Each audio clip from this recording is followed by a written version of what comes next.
We welcome you to the Lafayette Parish Council meeting. As presiding officer, I would like to announce the following. This is a public hearing. To address the council on any Mr. item Chair. on the agenda, Mr. please Chair. please fill out the speaker. Are you going to do the pledge and prayer? I'm sorry. I think it would be a good idea.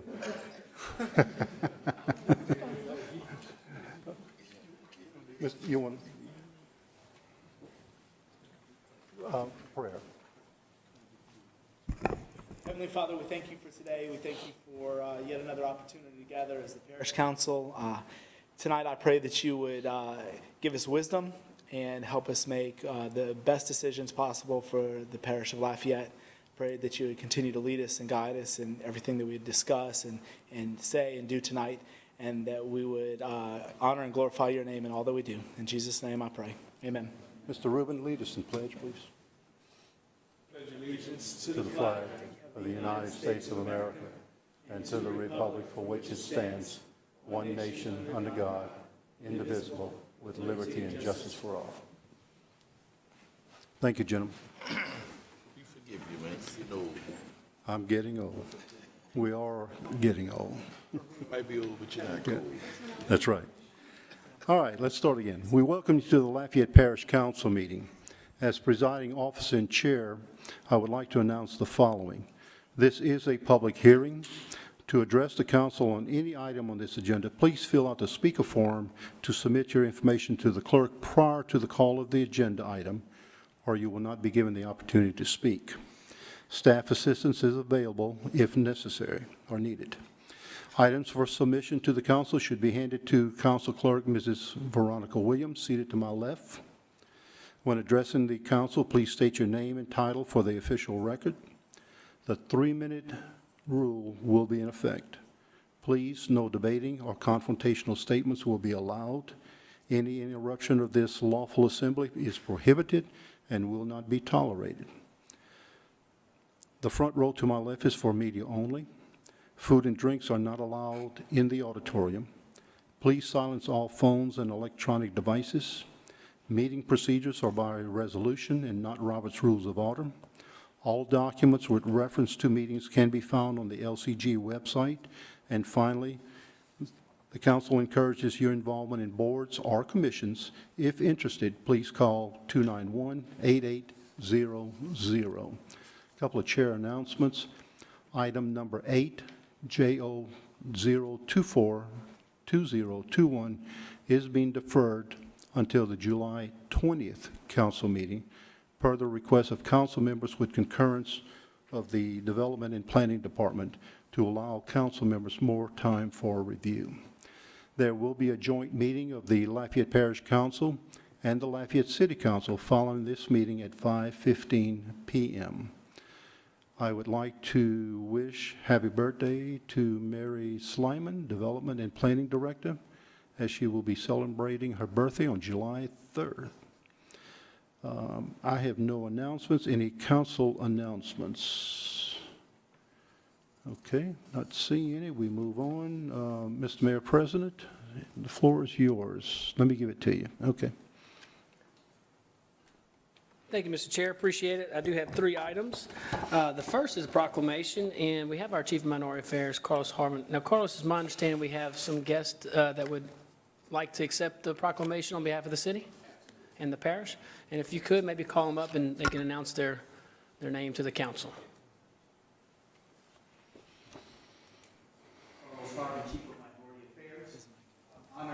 This evening, and thank you, Chairman Gilbo, and to the Parish Council for this opportunity.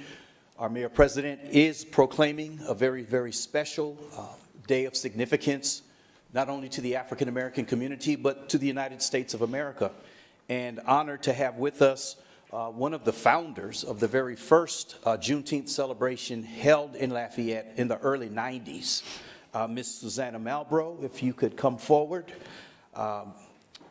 Mr. Fred Prejean, Dr. Clancy Ratliff.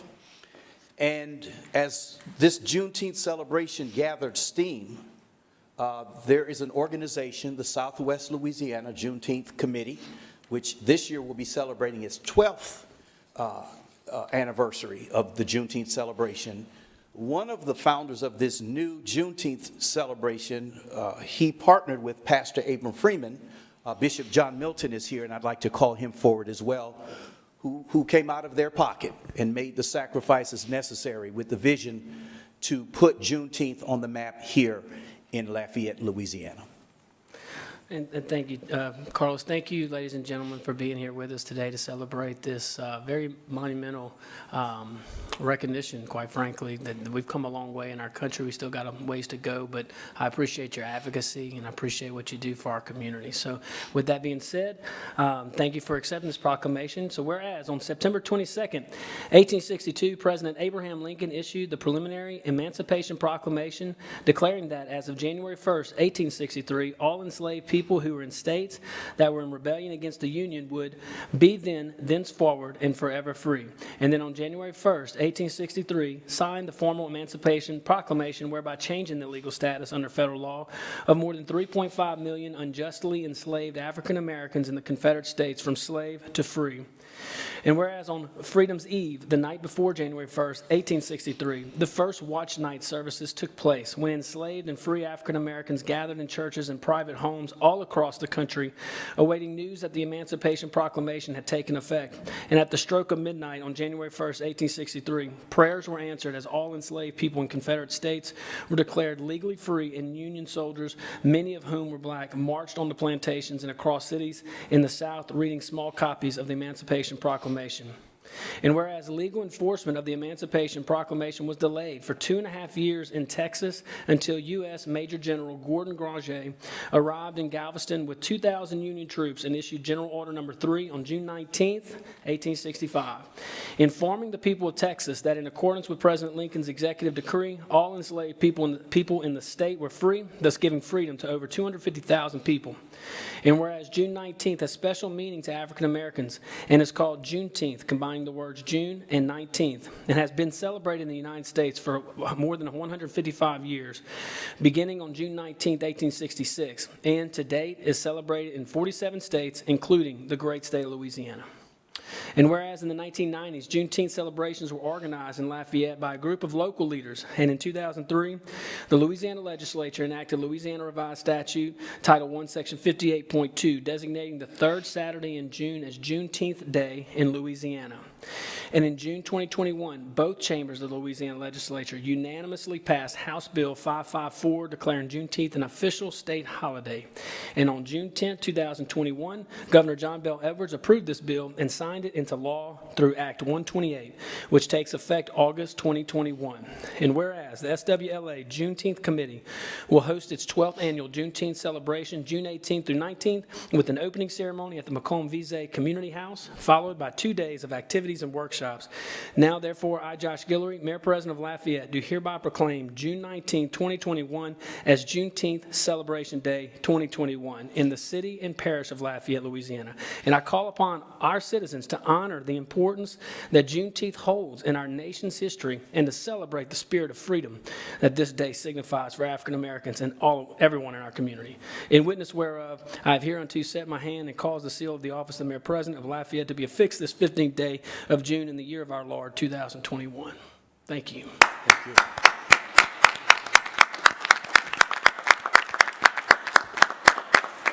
Mr. Mayor President, as you come forward, I wanted to give the members of the Juneteenth Planning Committee, and there's several organizations that have come together to plan this year's celebration, to offer remarks at this time.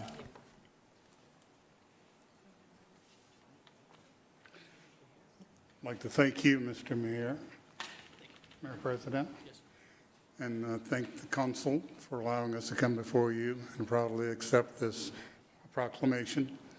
I'd like to invite each one of you, and with your permission, Mr. Chairman, I have a half a sheet of paper which serves as an invitation to our event of commemoration of Juneteenth. If I you can would. give this to Ms. Williams. Ms. Williams will make the distribution. Thank you, sir. Thank you very much. Thank you very much. Hi, my name is Susanna Johnson Malbrough, and I just wanted to say that we started the celebration in 1993. Dr. Ma'at Andrews and I started the very first Juneteenth, which we'd like it to, it has grown, as you can see, there's so many organizations putting that on, but it was really focusing on economic holiday reparations, Black Wall Street, and then there's about 100 organizations between 1879 and 1919 that got together and supported this organization. So thank you so much for the opportunity. Thank you very much. On behalf of Move the Mindset's Juneteenth Planning Committee, that's the half sheet that you'll see that we'd like to pass out. That's Move the Mindset's Juneteenth event.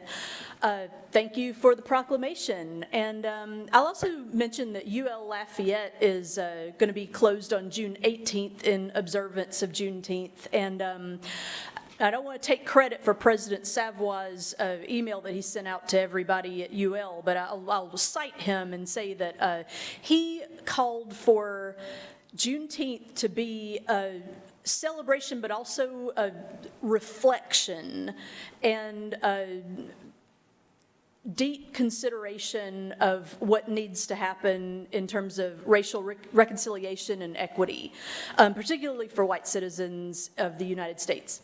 So thank you again for the proclamation.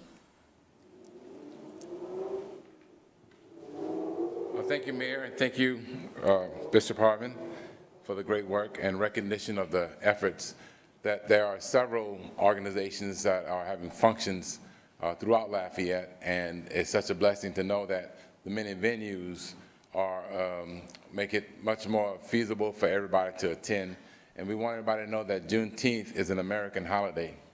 It is to celebrate African-American heritage, like we celebrate everybody else's heritage. So we invite you to come out and celebrate with us. We'll be at, the NAACP has taken charge, and in terms of trying to get the word out of the various events that are happening around the city. So at the Macomb Visa House, our opening ceremony that everybody should be there on the Friday night, but on Saturday the 19th, there's different churches, church groups, civic organizations that are doing things, and there's and we've tried to coordinate it so that we don't have much overlapping, so that those who might come out to the Imani Temple property, that the NAACP is sponsoring the event from noon till 5:30. You can leave at 5:30 and get downtown by the Mouton statue and celebrate with Indivisible. Move the mindset. Thank you. So thank you very much, and I appreciate this opportunity. Thank you very much. Mr. Mayor, we want to do a picture real quick? Yes, please. Okay.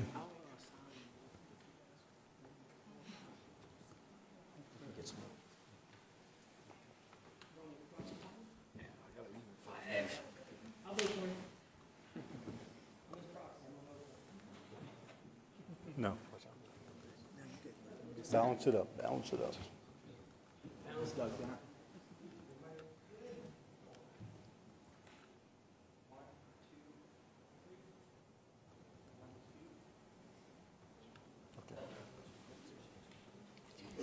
All right.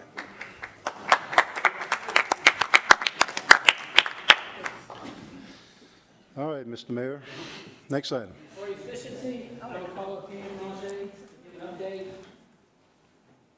Ms. Pam Granger. Pam Granger is an engineer. I just want to remind the council, about 92 days ago, we briefed the council that there's a particular possible project in the Homewood area, southern part of our parish.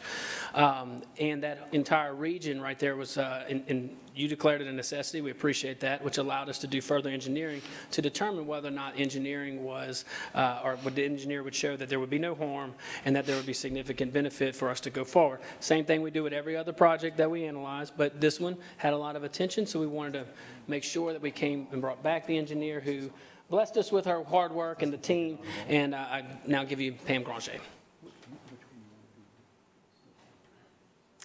Thank you, Mayor. Thank you, Council. You probably could have just finished my presentation. You were halfway there. Pam, excuse me, introduce yourself for the record. Pamela Granger with McBade Engineers and Consultants. It was actually 91 days, but who's counting? 91 days ago, we were asked to do some due diligence based upon a meeting, a town hall meeting that some of the residents were asking. And the questions that we were pretty much asked to answer in our due diligence was, is this project worth moving forward? What benefits does it have? Does it have any adverse impacts to anybody? Who benefits from the project? And we're here to tell you that there are some significant benefits along the Vermilion River, not only with water surface elevation reduction, which is how high the water gets during any given storm event, but also you hear lots of people talk about reverse flow.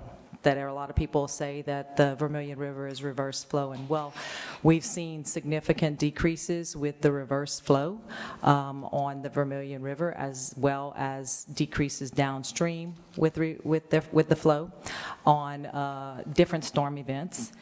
We've also seen, based on the property, it was about 350 acres, and what we did is we looked at how could we have multiple benefits, both on the Vermilion and also for the local residents. There's 2 channels that go through, and so we did several different ponds, and the local residents in the neighborhoods that discharge to those channels will see significant benefits as well with the ponds that would be on that.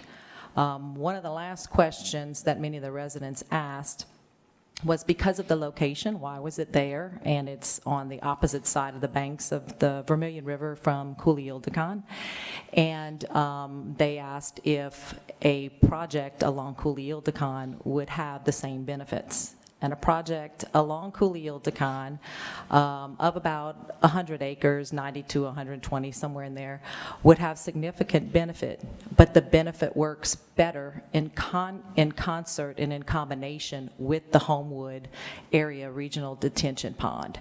So they both do well individually, but they are more than the sum of the whole, you know. So the sum of the parts, the whole is more than the sum of the parts, let's just put it that way, because collectively they do significant, and that benefit will go on to not only residents in the neighborhoods that are nearby the Homewood, not only on Cooley-Ildacon and Vermilion River, but also many of the laterals that are draining to the Vermilion River. As you can understand, if the Vermilion River is lower, if the Vermilion River is not backing up or sending more, everybody benefits. So we are seeing benefits throughout the watershed with the project, and so we recommend that we move forward with the Homewood Regional Detention Pond, going forward with design so that we can do construction, so we can have some benefit to the area. Good. Thank you, Pam. Any questions? Wait, hold on. Mr. Carlson. Thank you, Mr. Chair. 91 days, why not 90 days? Wasn't that, no, I thought that. It was complete before 90. Okay, no. I have to say, I'll say it publicly because I know you and I spoke with the mayor president a few times. I said it at the town hall event. I was very cautiously optimistic about this project. I had a lot of questions about the validity. I know there are a lot of residents there that had concerns, right? We don't want to do anything that is going to negatively impact them, and that those subdivisions all around there experienced flooding in 2016. They have regular issues, and I'm really encouraged to hear the results of this project, not just locally there, but substantially. I mean, can you say how far of an impact on the Vermilion that this project would have, or is it? The impact will go into Vermilion Parish, and particularly within Lafayette Parish, your different laterals, as far down as Anselm Cooley, and as far north before Highway, I think it's 90. Okay. Tonight. So yeah, there will be significant benefit. That's great. I certainly appreciate all the work. I know you and your firm have worked really hard to meet this deadline. I really appreciate it. Mayor President, I really appreciate the administration taking this effort. And yeah, I've been saying this to the public. What you've seen over the last 4 or 5 years has been really catching up on maintenance projects. And there are some new projects that have come along, but this is one of the largest projects, new projects, not just in Lafayette Parish, but in the state, and is going to have substantial impact on the entire watershed, and so, are significant portions of the watershed. So thank you to both of you for everything that you guys have done for this. What's our next step? Where do we go from here? I know we declared it a public necessity. What does it look like moving forward? So next step is just to keep letting the engineers do some engineering. It's, correct me if I'm wrong, but the design could take anywhere from 3 to 6 months, correct? Right, we would start off with our, include our survey, geotech, design, as well as property, the city, LCG would have to go forward with property acquisition. Right. So, Perfect. Okay. That's all my questions. Good. Thank you so much, Thank you. Pam. Mr. Mayor President, if you would hold off on the rest of your, I had a request from Councilman Nakant to take items 5 and 9 out of order because he does have to leave for another event. So I would like to move to 5 and 9, Ms. Veronica. And so let's start with that. Let me make sure that we understand that this is a public hearing, and speaker sheets are available for anyone wishing to address the council. The 3-minute rule does apply. Jeremy, please read.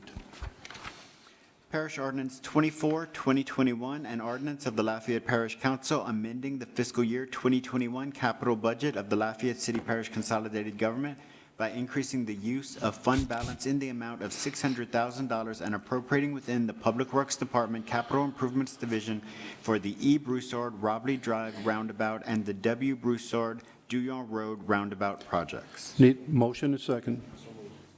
Second. Been moved by Councilman Nakant, seconded by Councilman Rubin. Any council, Mr. Carson? Councilman Carson. Thank you, Mr. Chair. From the administration, I know we are looking at this money going towards the engineering and design work, and we're looking at the state funding these projects. The session ended. Was money allocated for these projects, or would this be coming next year after the engineering work's already been done? So we're still working that aspect of it. We do anticipate, because of the impact of the state and the region, that there would be support from Baton Rouge. We're still working that angle, but no matter what we do, we have to have the engineering. So whether it's this fiscal year, or the next fiscal year, or in the future, maybe we even put in our own capital, 5-year capital budget.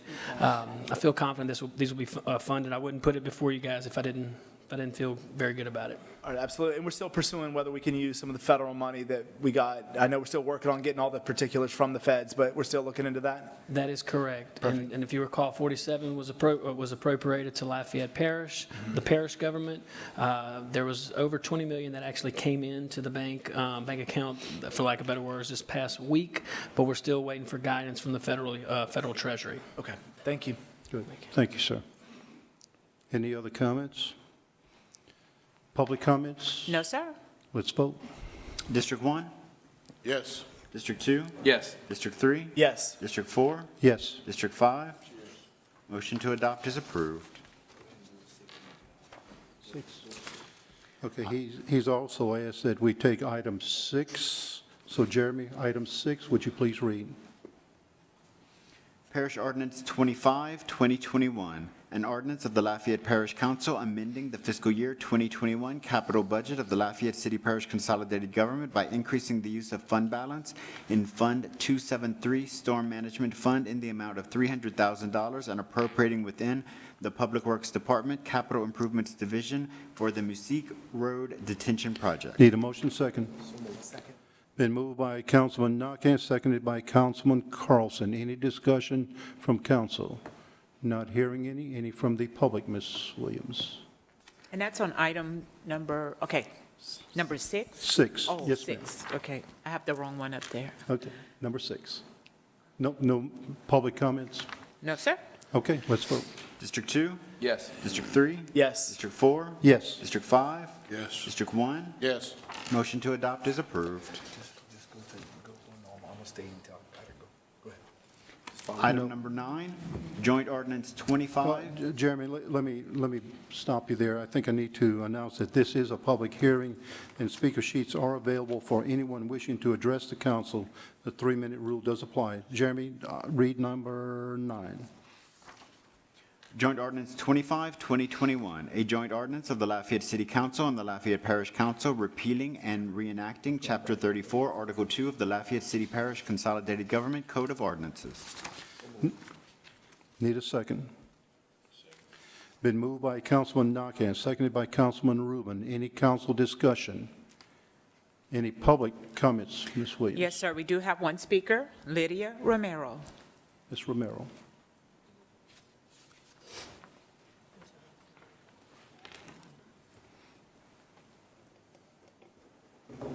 My name is Lydia Romero. I'm from Parish District 1. In my review of this ordinance, it establishes a procedure for administrative adjudication and names a hearing officer employed by LCG and appointed by the mayor president as the singular arbiter of whether a person is liable for violating Divisions 1 through 4 of Chapter 34, Article 2. Yes, Divisions 1 through 4 of that section. The hearing officer is empowered to record orders, judgments, notice of liens in the mortgage records of the Lafayette Parish Clerk of Court's office. LCG grants to themselves the power to enforce the hearing officer's final order, judgment, or notice of judgment. If the hearing officer's final judgment or order is against private movable property and is not complied with, the LCG will consider the owner has abandoned their movable property, even if it's on their own private property. And LCG grants themselves the power to trespass on private property without a warrant for the seizure of abandoned movable property.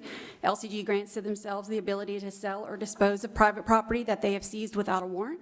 LCG grants to themselves the power, if you have stagnant water on your property, to trespass without a warrant to enforce the hearing officer's final order for abatement and charge the individual for the costs incurred. If you disagree with the hearing officer's final order or judgment, LCG says you may appeal then to the district court, the 15th JDC. LCG grants themselves immunity, their agencies and their employees for all liability for their actions. And to top it all off, the hearing officer may record a notice of cost recovery or administrative hearing order, judgment, or notice of judgment in the mortgage office, and it shall constitute a lien and privilege against the land or property of the owner. I've got some major concerns with that. This ordinance also repeals Chapter 34, Article 2, Section 34-34, which says that that enforcement for abatement needs to go to a court of competent jurisdiction. That's being repealed. Why is it being repealed? Could you please explain why does Chapter 34, Article 2, Division 5, name a jurisdiction of courts and not Divisions 1 through 4? Could you please explain the difference between a court of competent jurisdiction and an administrative hearing? Is an administrative hearing and a hearing officer equal to jurisdictional court and a judicial officer as described in Division 5? If so, please explain. If not, please explain.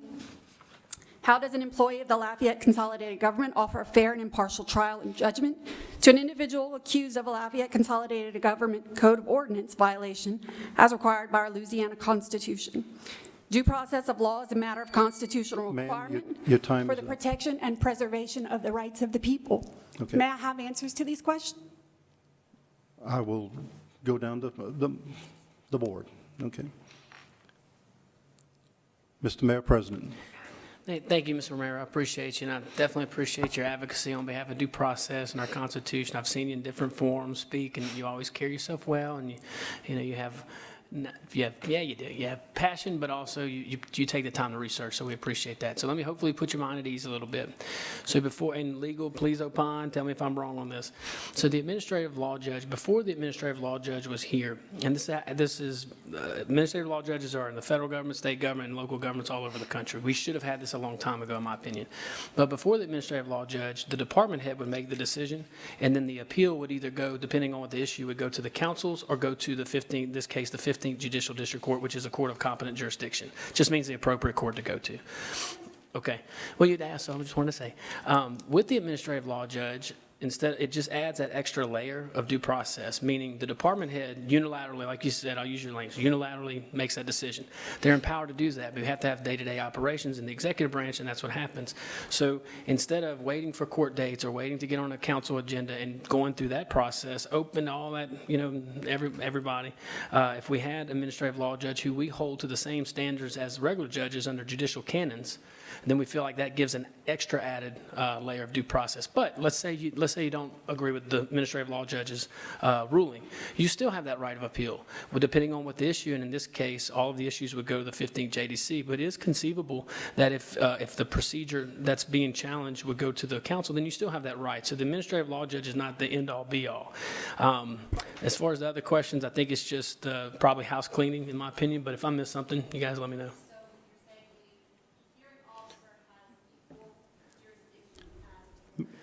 So, Ma'am? yeah. I would like to hear her responses, because I do have these Okay. same questions I'd like to hear. Okay, I'll go And ahead. my hesitation is not because I don't want to answer. I just respect the rules of the council. And Could you put on the mic, and I would appreciate answers, because she vocalized, not in the same way, but I would like to hear the responses, just to put my mind at ease. sounds good to me. Okay, Cool, thank you. it is on. Or ask? Does the hearing officer have equal weight and jurisdiction as a court of competent jurisdiction? I'll defer to He's a legal on these hearing questions. officer, not a judge of the court.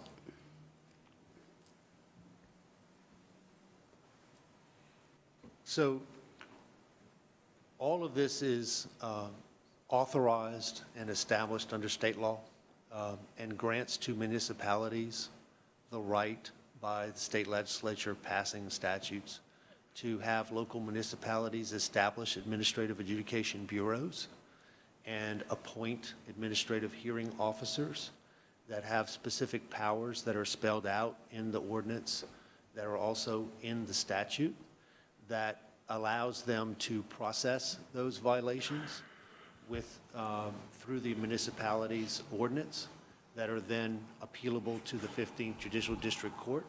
They are not an elected judge that you would think like the 15th Judicial District judges. They are administrative hearing officers that have powers granted to them by the state law through the local ordinance as adopted by the local governing authority. So does the adjudication bureau have equal weight to judge the law of due process in a court of competent jurisdiction? Do you want me to answer that? Yes, sir, The please. adjudication hearing is the due process, and the appeal is the due process. How is the Lafayette government employee with the title hearing officer an impartial judge to the situation?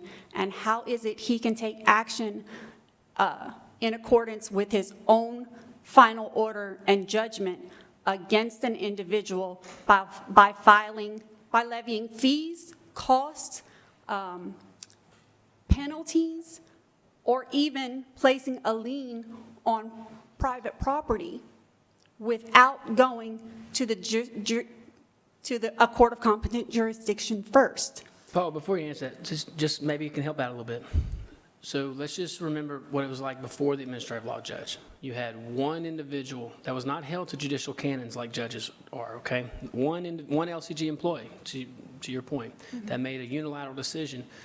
You had the right to appeal. All of that still exists, except you don't have to delay or wait for the delays and go through the cost of litigation if you go to the administrative law judge. Now, yes, an LCG employee, appointed by me, I get it. But we took the next level to ensure that that particular judge follows the judicial canons, which is the ethical rules for judges in our state. That's the added layer of due process, or at least a more efficient answer to the appeal. But let's say the appellant doesn't like the department's decision or the administrative law judge's decision. They can still go through the legal process to the courts. The ordinance doesn't say an administrative judge. He's a hearing officer. And I'm using that word it's analogous in my opinion, but hearing officer, some adjudicator. Okay, so if there's this process and the hearing officer finds that an individual is liable, currently, there's the individual employed who takes care of these matters has to go to a court of competent jurisdiction to enforce the abatement decision, whatever was made there. So why is a court of competent jurisdiction being repealed? Because that's where we receive a fair and impartial judge in the situation. Again, I'm going to defer to legal, but before I do, so I'm not deferring completely. While the language may be omitted from the particular ordinance, that right to be heard before a neutral and detached entity, such as a court of competent jurisdiction, is your right by a power higher than local government. You have that constitutional right, but you also, omitting the language doesn't omit your appellate right. So you still can appeal the decision.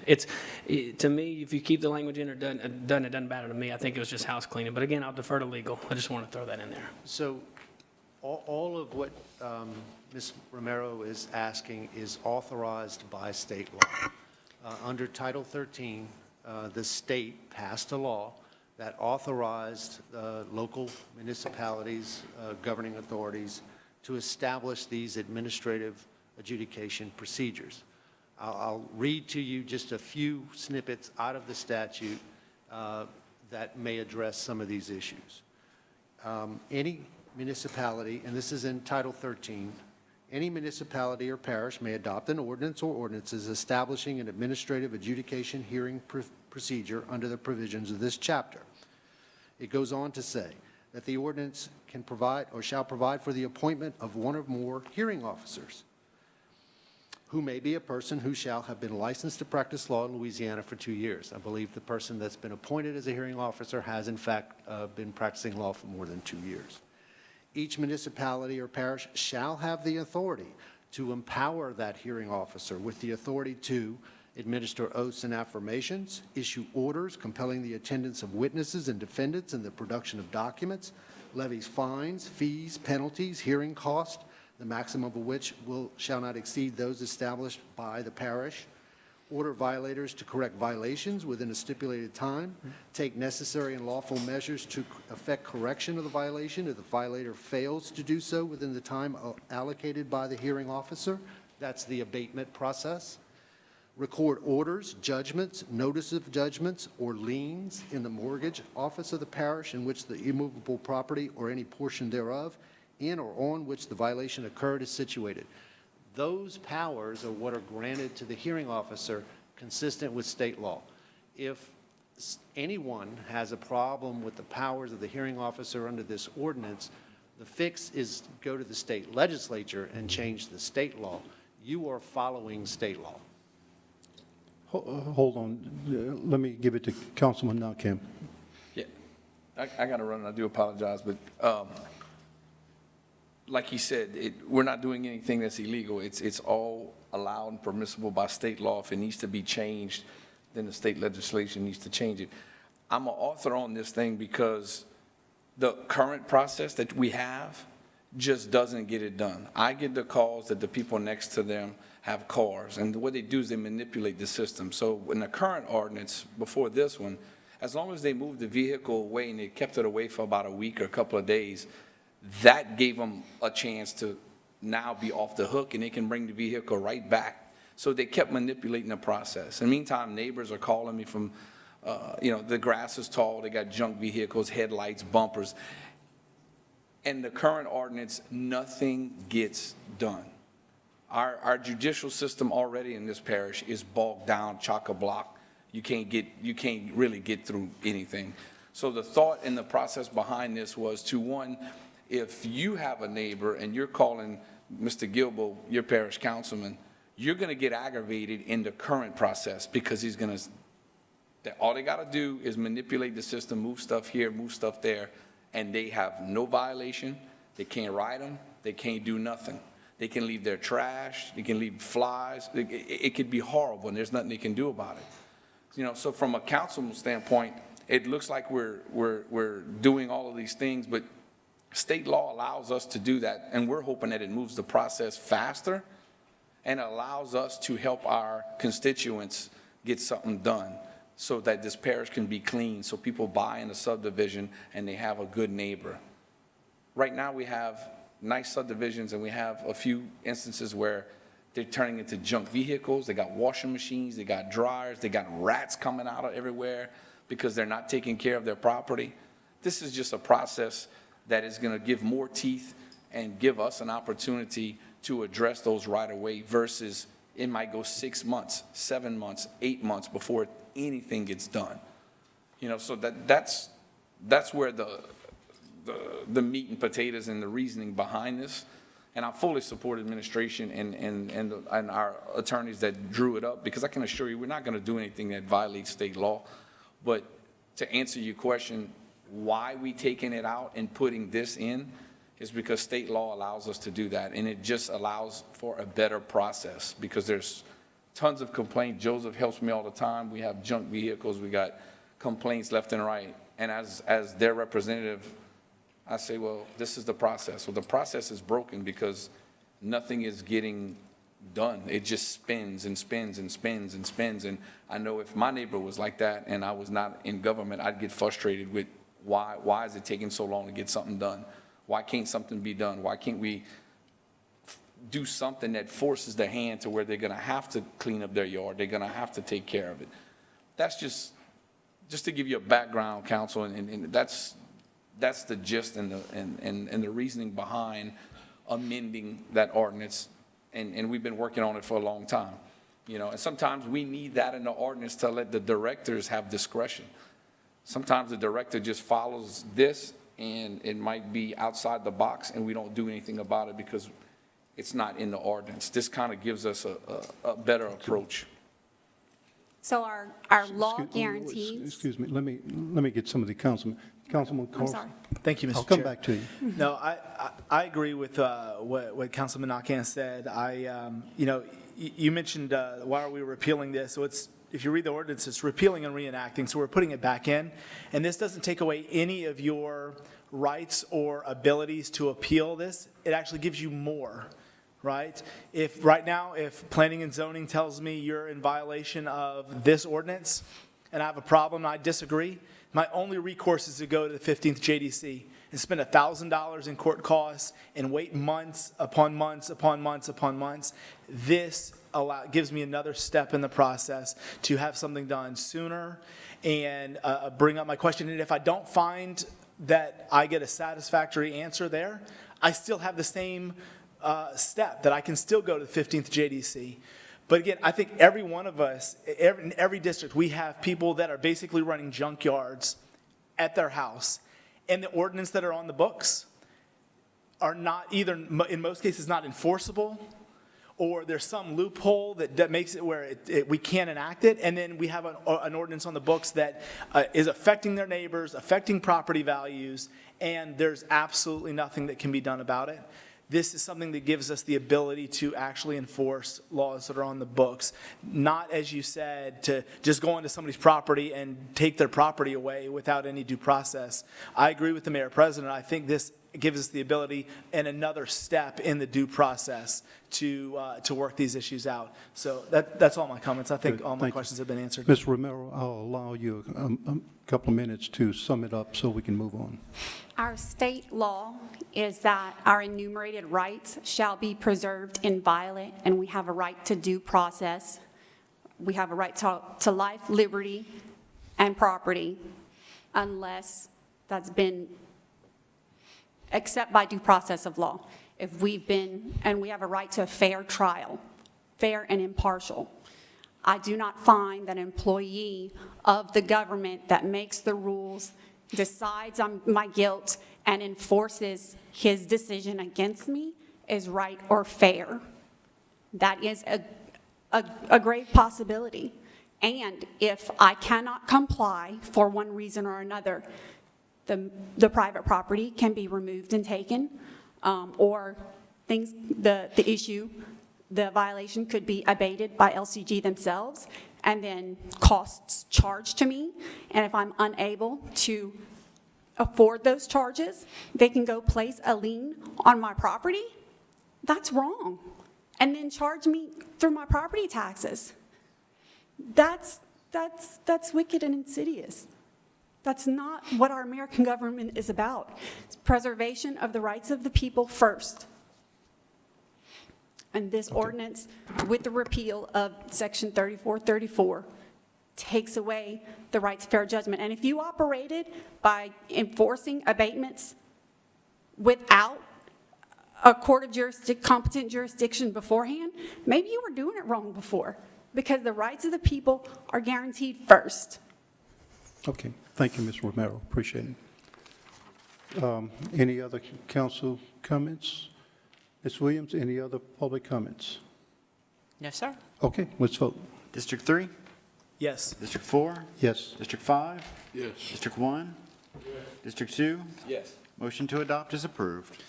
Okay, we'll go back to the regular agenda. Mr. Mayor President, you may conclude your report if you have any additional comments. Hold on, let me give you the mic. Go ahead, sir. Mr. Chair, just had one other item. So there is a storm in the Gulf. We want to prepare for the worst, hope for the best, and that means we have to be prepared for sandbags and sandbag locations. So just want to make a little announcement. We will, while our sandbag locations are open 12 months a year, in times like this, we want to help the elderly and disabled. So starting tomorrow until this storm passes, our Public Works Department will have employees out to help with disabled members of our city and parish, and also elderly. So if you need help, look, there's no reason not to get out there. So if you need sandbags, don't wait. Let's go early, and you'll have some assistance if you need. So, and Chad, correct me if I'm wrong, they do still need to bring a shovel, or will we have some shovels? We'll probably have some. Prepare to bring a shovel if you can. If not, we'll use an e-tool or something. We'll figure it out. All you Army guys. All right. Thank you, Mr. Mayor. Thank you. Councilman Carlson. Thank you, Mr. Really quick, on the press release that just went out, I think we're still trying to determine a location for sandbags in Youngsville. Okay. Can we try to nail that down? And once we do, can you send it over so I can get that out to those residents in case they need sandbags? We will update it, and sometimes there will be some impromptu locations, so we try to update that as they come along. So, great Thank question. you. Okay, thank you very much. Let's move on. A joint ordinance for final adoption. This is a public hearing, and speaker sheets are available for anyone wishing to address the council. The 3-minute rule does apply. Jeremy, please read. Joint Ordinance 22, 2021, a joint ordinance of the Lafayette City Council and the Lafayette Parish Council amending the fiscal year 2021 operating budget and adjusting the manning tables of the Lafayette City Parish Consolidated Government by increasing the use of City General Fund prior year fund balance in the amount of $1,913 to increase the rate of pay for the executive receptionist in the Lafayette Mayor President's office. Need a motion second. Been moved by Councilman Tabor, seconded by Councilman Rubin. Any council discussion? Ms. Williams, any public comments? No, sir. Let's vote. District 4? Yes. District 5? District 1? District 2? District 3? Yes. Motion to adopt is approved. Jeremy, read item number 10. Joint Ordinance 26, 2021, a joint ordinance of the Lafayette City Council and the Lafayette Parish Council amending the fiscal year 2021 operating budget and adjusting the manning tables of the Lafayette City Parish Consolidated Government by increasing the use of City General Fund prior year fund balance in the amount of $2,226 in the council office. Need a motion second. Been moved by Councilman Rubin, seconded by Councilman Tabor. Any council discussion? Ms. Williams, any public comment? No, sir. Let's vote. District 5? Yes. District 1? Yes. District 3? Yes. District 4? Yes. Motion to adopt is approved. Okay, moving on to introductory ordinances. I need a motion and a second to introduce items 11 through 13 in globo. Oh, okay.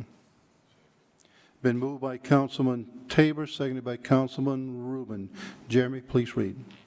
Parish Ordinance 26, 2021, an ordinance of the Lafayette Parish Council permanently changing the polling locations of precincts 104 and 128 as authorized and in accordance with the applicable provisions of the Louisiana Election Code, Louisiana Revised Statute 18:1 et seq.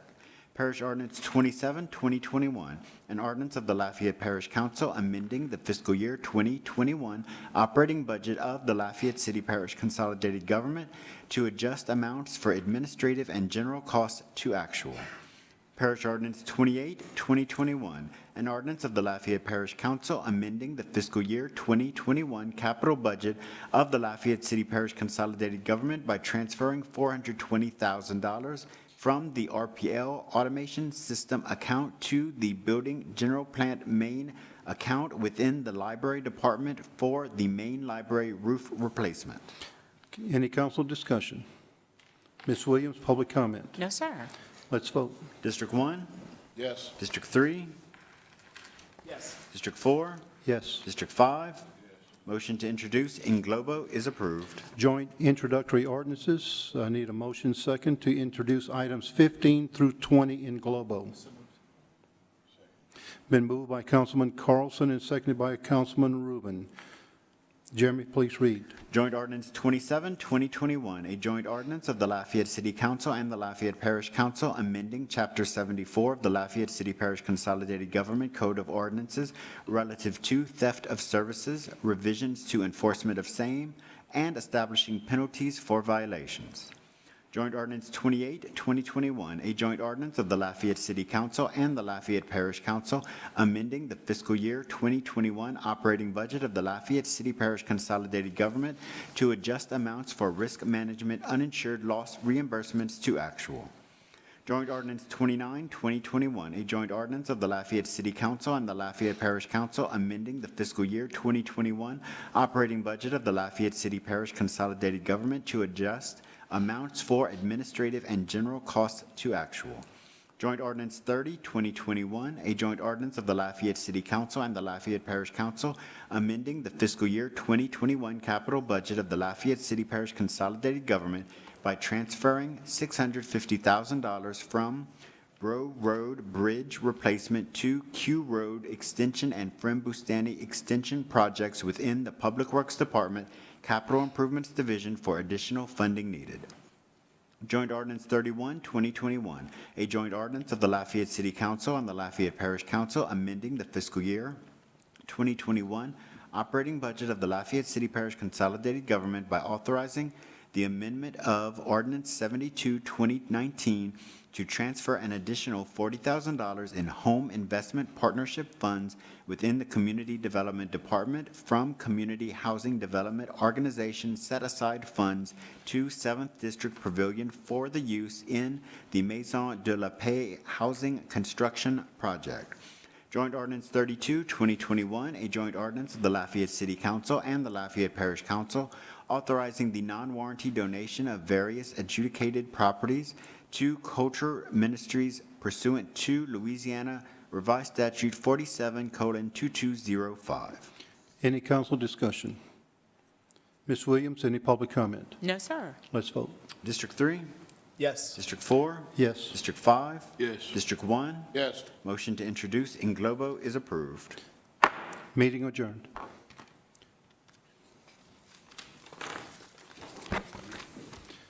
Yes, we'll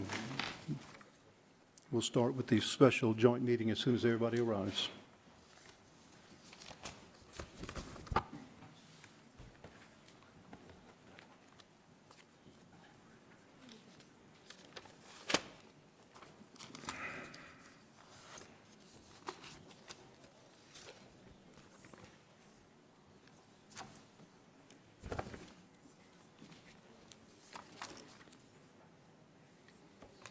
Am I staying here?